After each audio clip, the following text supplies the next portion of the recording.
Yo, yo, welcome back to another watch list. Burn through a trade review, share a list of names on watch for tomorrow, and then we will skedaddle.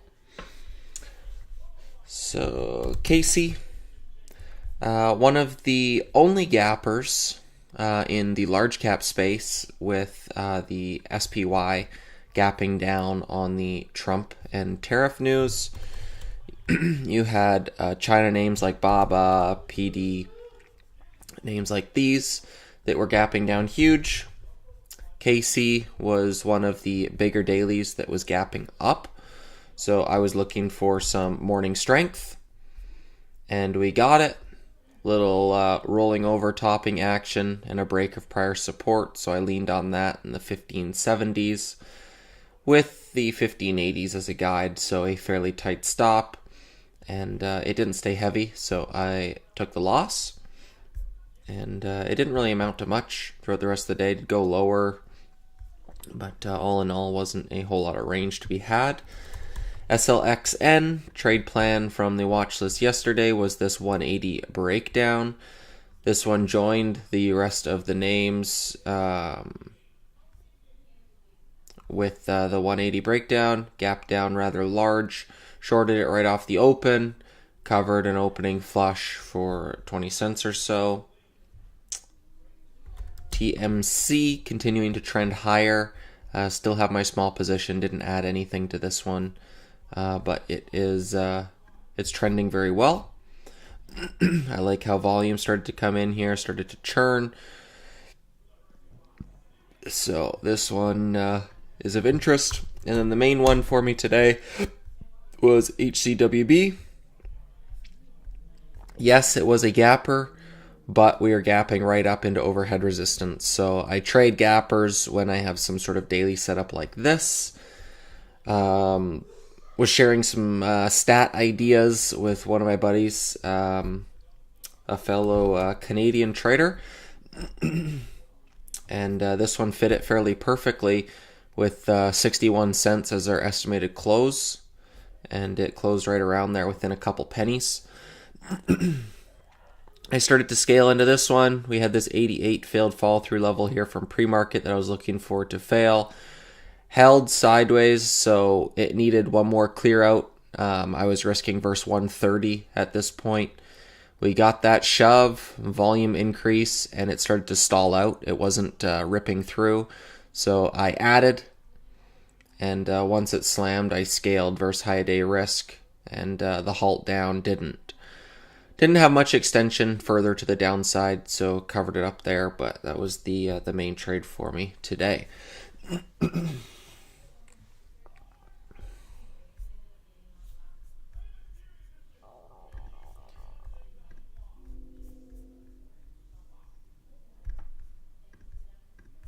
SPGC put out a PR here in pre-market and ended up gapping up and going sideways.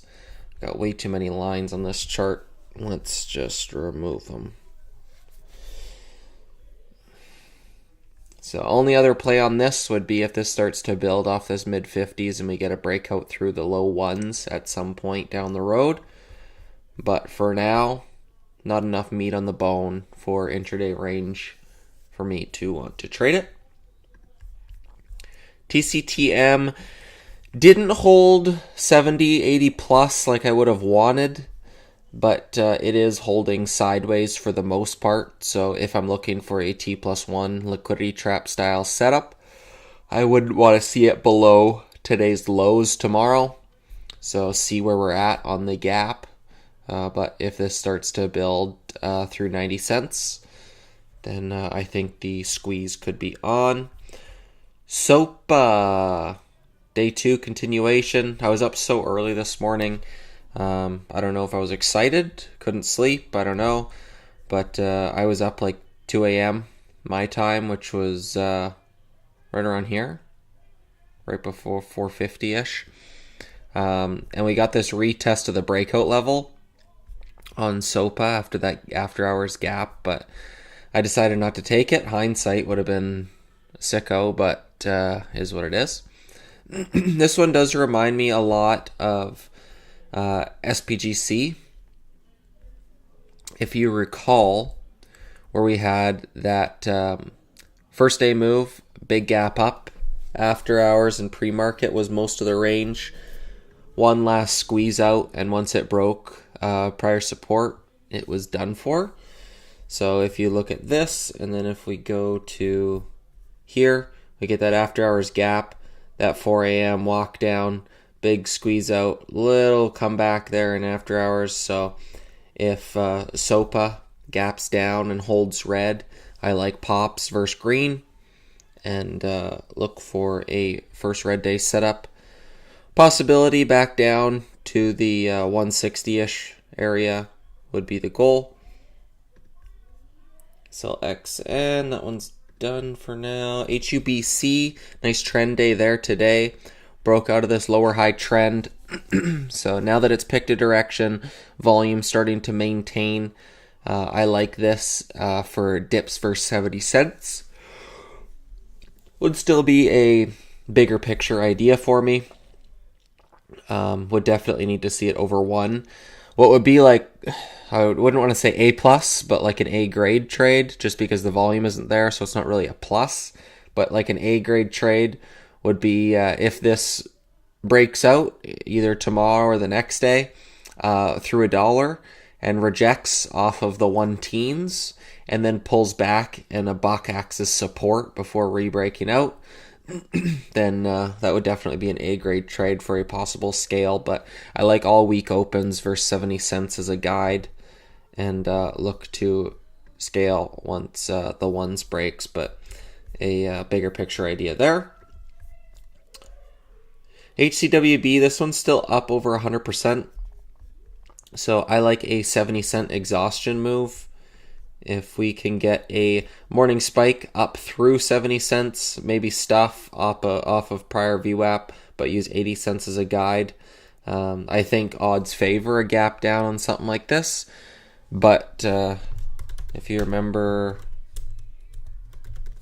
Tenon, gosh, when was it? September. If we go September 12th into 13th, let me show you what custom 09 12 09 13. Do like a 2-minute. So you can see what the risk is, where the close was down here at like $3 or so, I believe it was. The close was 4.4, and 4 a.m. started churning up, and then it goes from 4 all the way up to 130. Friends of friends got liquidated into this move. We're down multi-7 figures, and that's the risk of swinging short these gappers overnight. So this is what it looks like. You get that big gap up, everybody's underwater. You'd think all pops get failed, and for some reason it just rips to $130. You're sitting pretty at 4, and something like that could happen. So that's just why I don't swing these. Stop losses don't go off. And I'd just rather miss the gap downs when they come. But if you get that flat open or morning shove, then just be able to react to them. A couple other percent gainers from today. REBN, multi-day runner, has failed off of its morning spike. Now 2 days in a row right here, morning spike fail. But what hasn't happened is it hasn't broken prior day support, and it hasn't gone red. So even though it closed super weak, it gapped up over prior day's resistance and then held. So if we can get a 470 breakdown, I think odds favor lower prices, back down 4, sub 4. But if this starts to gap and get above mid 5, 6s, then there's no real reason for me to short that. CYCN, similar idea, coming up into daily resistance here with 140 million shares. 1, 2, 3 days up. 670-ish is that day's closing VWAP.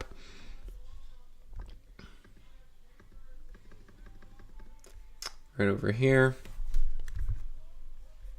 So you can see some resistance over here. So if we get a gap up, morning shove up into those 670s, 680s, blow off, I think that favors sort of a round trip idea. And then IVVD, this one's a big percent gainer. I saw some mentions with Skrelly on it, but haven't done a whole lot of research on what's going on with this one. Yeah, Skrelly saying trading below cash, contrarian COVID pick. Surprised to hear COVID was a massive disease. Far from the highs, but still need drugs. Yeah, I don't know. So I'm thinking it might have been a Skrelly idea, but I don't know. I don't know what's going on with it. But just noting it because it's a big percent gainer. It's up 200%. Not really gapping up a whole lot. Its close was up here. But week opens, it's got a lot of support lower. So nothing I would really look to short tomorrow unless it's gapping like 2+. But I think this more favors week opens, given you get strength with volume coming in, low volume pullbacks, strength with volume coming in, low volume pullbacks, strength with volume coming in. So I think dips back into prior volume shelf favors like an underlying bid to take it red to green, but keep it on watch nonetheless. Did I say I love crashing markets? My biggest gain of the last year today. What can I say? Your patterns resonate with my trading strategies. What did you trade today? Congrats. It's Q. I don't know why my name is weird. Curdy. Did you finish the Clockwork series? No, I haven't finished it. Can you explain how do you identify tickers that are in play? It might gap up or down next day. I know it is all over the place, but maybe you have criteria. For names that I'm looking to gap up are typically multi-day breakouts with big daily charts. So something like this. It traded a lot of volume here today, but if I take that off, you can see this was a big volume day and it starts breaking out through the 150s. So when you get big picture daily chart breakouts, that tends to favor a day 2 gapper. So that's typically what I'm looking for in gap ups. If something like Hub C starts to break over these 1-teens, I think the next day would favor a gap up. OPTT, same kind of thing. You get this looking left breakout here through 80 cents, favors a gap up. So that's what I would look for in gap ups. In something for gap downs, typically first red days, where you get this, close below its open, gap down next day, VRME. This one didn't gap down, so there's an outlier. What else do we have? We had MLGO, I believe. Multi-day run, big red day, failed follow through. I think FFIE, that one wasn't a good example back here. Or was it?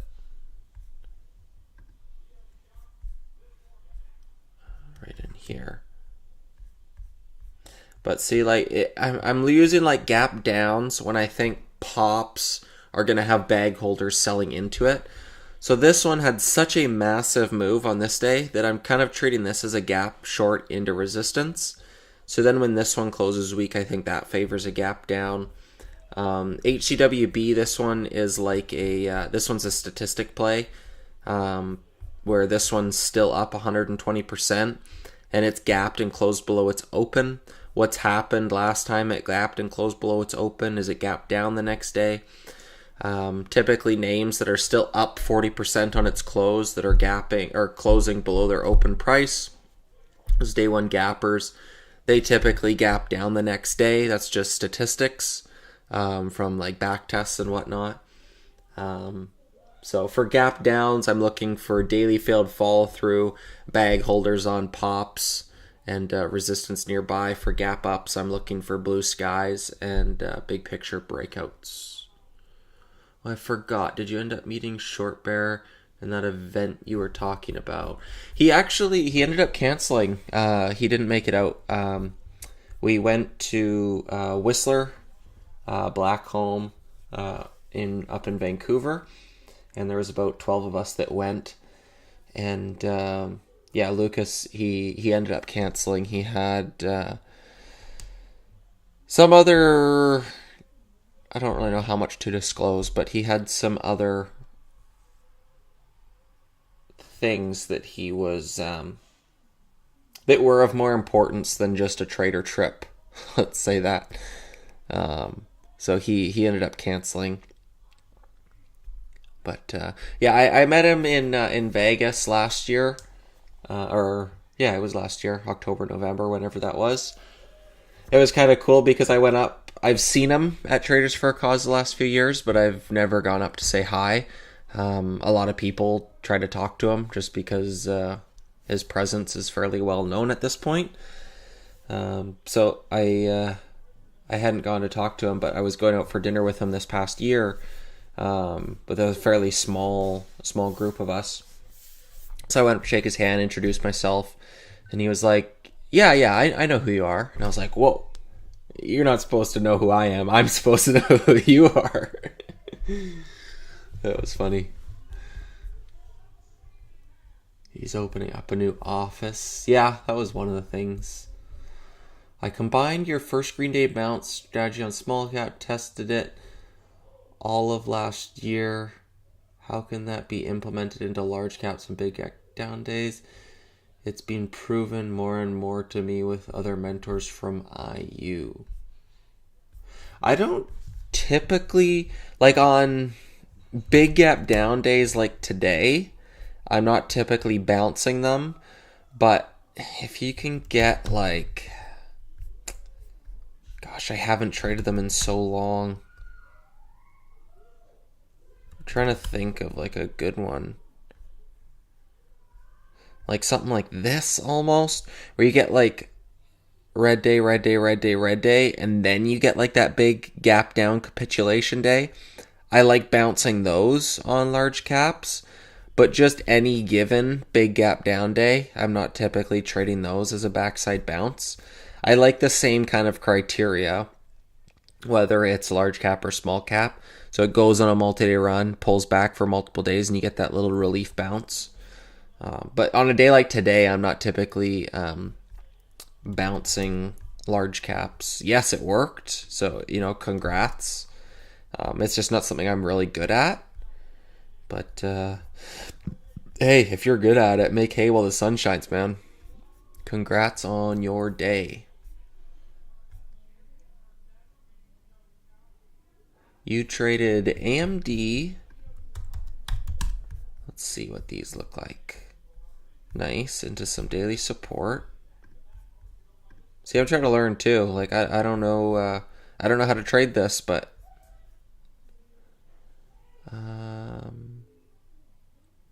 something like when those regional banks were getting wrecked. Yeah, good call. That's like a large cap, yeah. Daily candles are getting bigger, bigger, bigger. Volume is getting bigger, bigger, bigger. You get that big capitulation gap down day. Yeah, that's sick. I do remember dip buying a few of these. I can't remember all the tickers. There was so many. But yeah, I do remember those. That's a good call. Good call, Curdy. You also traded Baba.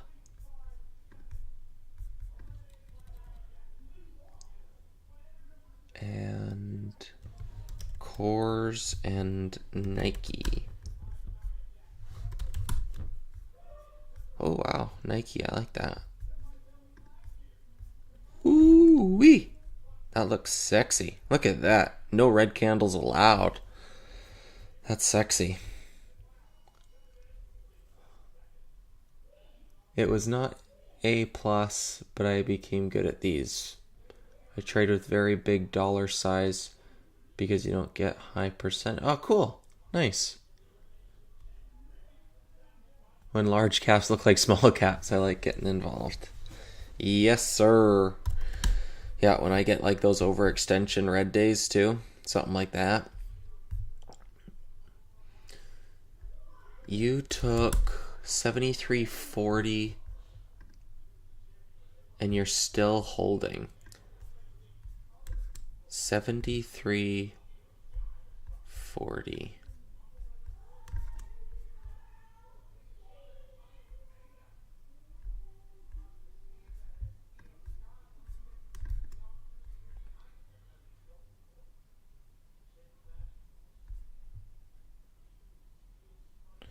So that's like a case where, so like with stuff like this, when I'm, how I go about it. So like I see someone like Golan. So I don't know Golan personally. He says he's good at these days. So I'm taking what he's saying and trying to reverse engineer for how I could trade something like this maybe in the future. Maybe I add it to my playbook down the road. So what I like to do on these weak opens, gap down, big capitulation flush days is I like to find some sort of systematic entry that is an objective entry point, which is for me typically like a prior bar high break or something like that. So you get Nike doesn't break prior bar highs until right here. So maybe you take an entry there at 74, risk on lows, lose 20 cents, and then it keeps going lower. And now you take this 73.40s entry with where you're risking 20 cents. And then now you've lost 20 cents. Now you're back in full size risk, where typically I try it 3 times. If I'm wrong 3 times, I don't touch it. But now you've lost 20 cents, risking 20 cents. And now even if you sell on like a 5-minute candle break right around here, you're still up $1.50. So 20 cents to make $1.50 using prior bar entries. That's pretty nice.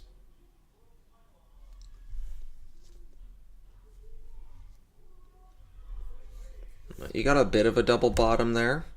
Did break lows and then reclaim. But right there through 73.50s was definitely a trend shift.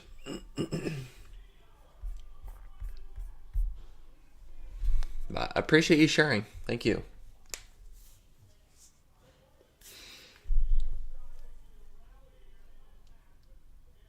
Exactly what Dawson said is risk. Yeah, nice. Cool. See that? Helping each other. We're all learning here. I ain't no genius. I got no ego. Any of you guys going to the East Coast meetup in New Hampshire? A couple weeks.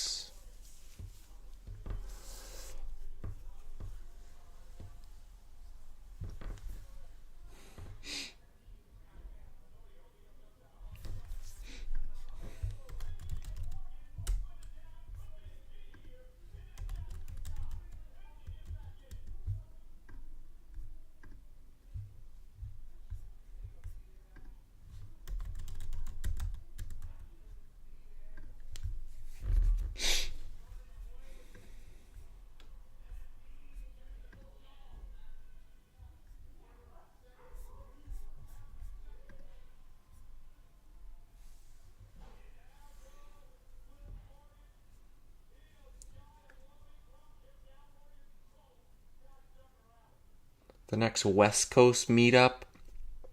Clover Trading with like Kyle, Mike, Dom, Jack, all those guys. They're doing one in March in LA, I believe. That's the next one I'm aware of.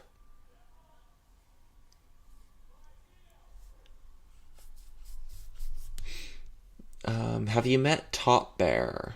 No, he stays under the radar. He doesn't really want to be known. It was hard enough for Nate to get him to come out to dinner. He was telling me. So I don't.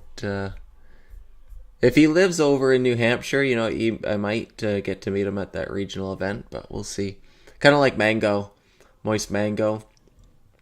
He came out to Traders for a Cause finally this past year, but he wasn't telling a lot of people who he was. He was just getting to know people. I of course did figure out who it was. He's got a distinct accent, but not completely not what I was expecting him to look like. But some of those guys like to come out of their shell, so it's cool to put faces to names anyways. Curdy. Yeah, LA. I believe it's LA. That's with Clover Trading. I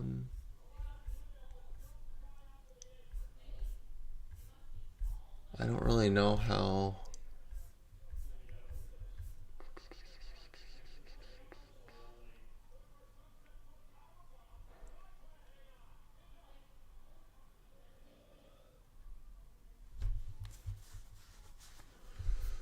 I don't know.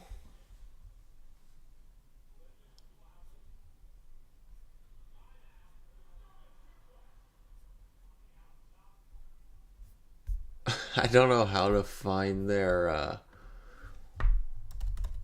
boot camp.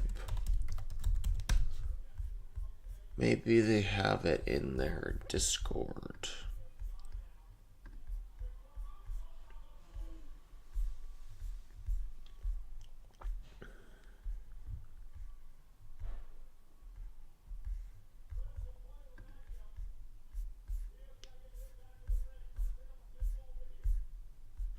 There it is.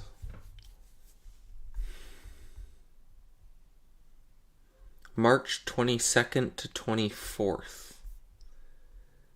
It is in El Segundo, California.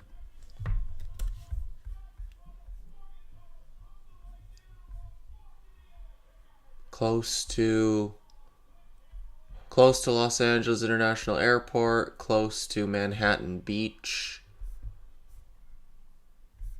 So I'm sure if anyone is local, they'll know where El Segundo is. I have no idea, but it looks like it's very close to LA.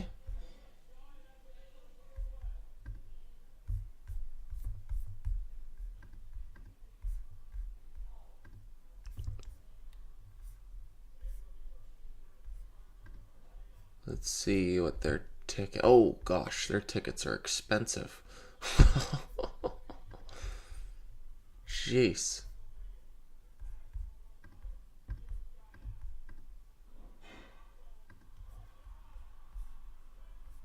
VIP tickets are $1,500. Regular tickets are $849. Jeez. You have any info? No, I don't know Jin. 8-figure trader on Kinfo. Nice. Yeah, I don't know who he is. Palantir just keep smoking shorts. Sheesh. I didn't see that thing. Holy smokes. Was that earnings today?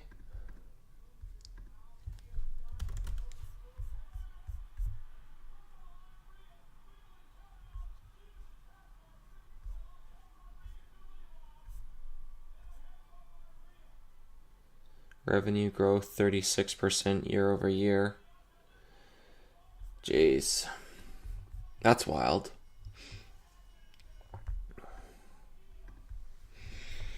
Anyways, I think that's enough for now. Went through my watch list. I think I covered pretty much what I need. TMC, HUBC, big picture, long ideas. TCTM, see if this sets up tomorrow for a T+1. SOPA, Rabin, CYCN, possible first red days. HCWB, possible day 2 baggies setup, an IVVD percent gainer. Could be weak open red to green. Otherwise, I'd just prefer it to run for 3 days or something and get an overextension trade out of it. But that'll be my watch for tomorrow. Alrighty, thank you guys for tuning in. I will see you all tomorrow for another watch list. And those of you in IU, I will see you in the room in the morning. Peace. You're welcome, guys.